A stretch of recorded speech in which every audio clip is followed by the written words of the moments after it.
While standing in front of local television cameras, sobbing and begging for help to find her husband's killer, Jennifer was looking down at her phone.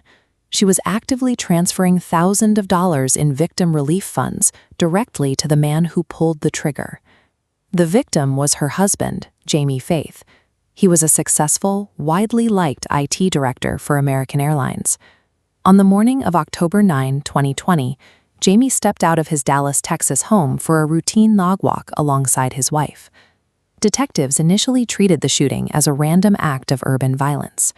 They eventually traced the planning, timing, and funding for the assassination back to the victim's own home. Just steps from his front door, the couple was ambushed. A masked man approached them and shot Jamie 7 times in broad daylight. The gunman then turned his attention to Jennifer. He bound her hands with duct tape, grabbed at her jewelry to simulate a robbery, and fled the neighborhood in a black Nissan Titan pickup truck marked with a white T decal. The local community was horrified.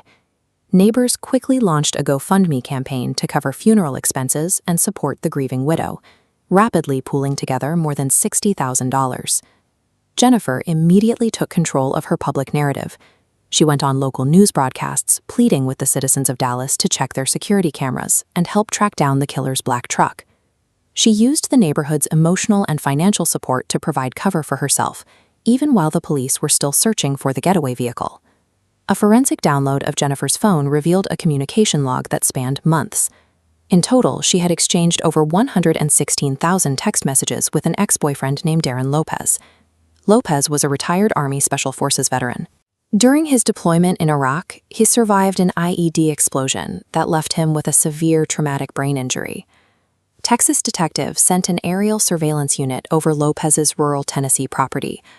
Parked right on his land was a black Nissan Titan, featuring the exact white T decal captured on Dallas neighborhood security cameras. This map tracks his movement.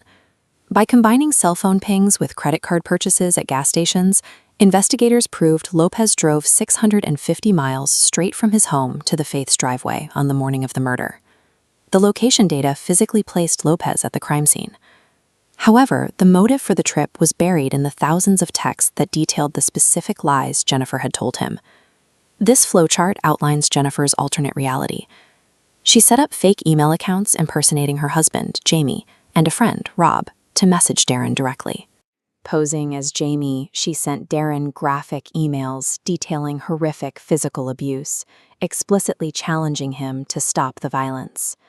To sell the lie, she sent Darrin photos of severe bruises and injuries. Investigators later discovered she had simply searched the internet for stock images of battered women and downloaded them to her phone. Dealing with severe PTSD and cognitive impairment from his military service, Lopez read these messages and believed the woman he loved would be killed if he didn't act immediately. Jennifer exploited his history of combat trauma to ensure he would follow her instructions. She successfully directed his protective instincts toward a target of her choosing.